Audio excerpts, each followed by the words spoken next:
Vision impairment occurs when a person loses visual acuity.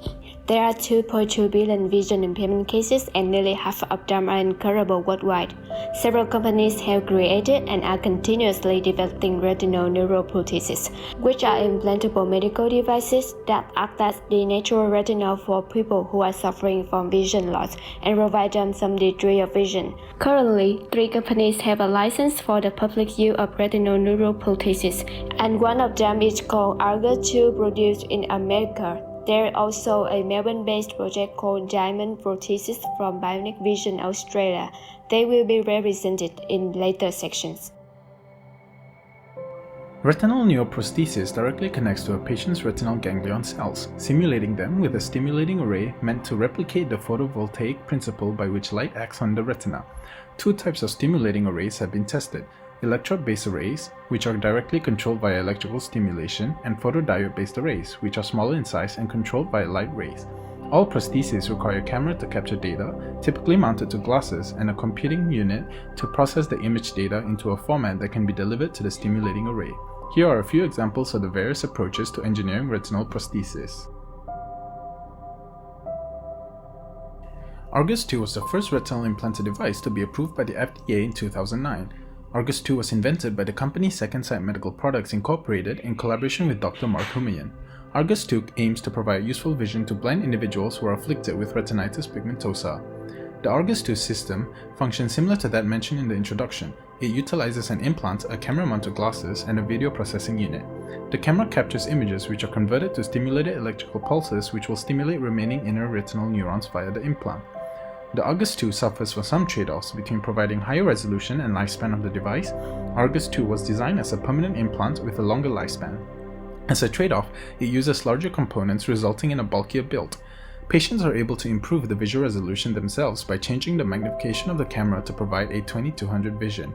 However, this results in an exaggerated shift in field of vision with any slight head movements. When investigated at year 3 with the device, 65% of patients reported the device having a positive impact on their life, and 24 out of 30 patients remain implanted with a functioning Argus 2 system 5 years after implantation.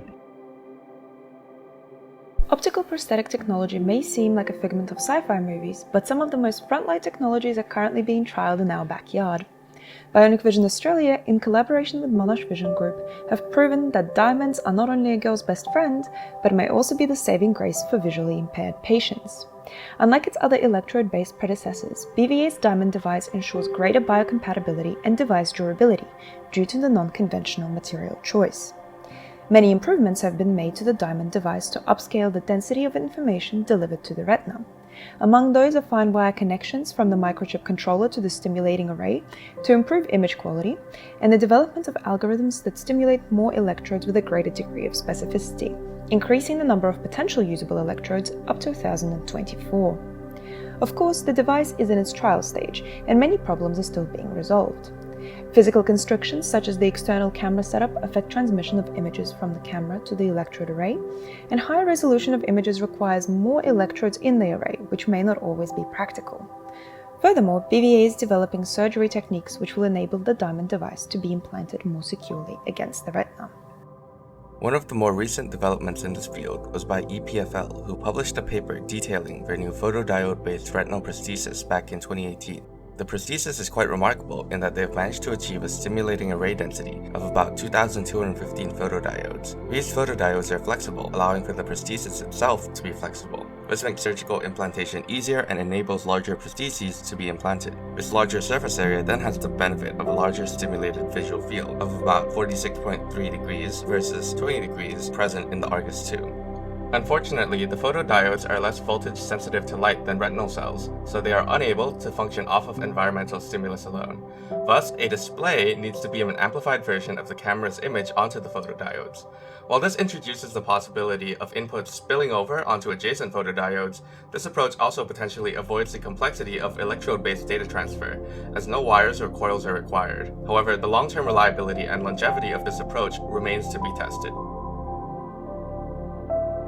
The field of retinal prosthetics has made significant improvements from the first FDA-approved retinal implanted device, Argus 2. The major hurdles relates to its engineering, production, safety, and biocompatibility, which have been improved in the more recent devices like diamond prosthetics and EPFL. While retinal prosthetics is a highly complex field and the commercial viability of such technology is yet to be truly proven, there is immense benefit to be gained from its research, both as a visually impaired and to the development of other neural prostheses. As of now, keep an eye out for cortical prosthetics, which are implanted onto the brain, like the one being developed in Monash University's Cortical Frontiers project. It also has the potential to bring vision to the visually impaired while eliminating some of the challenges associated with retinal implantation because of the increased space and structural integrity of the brain.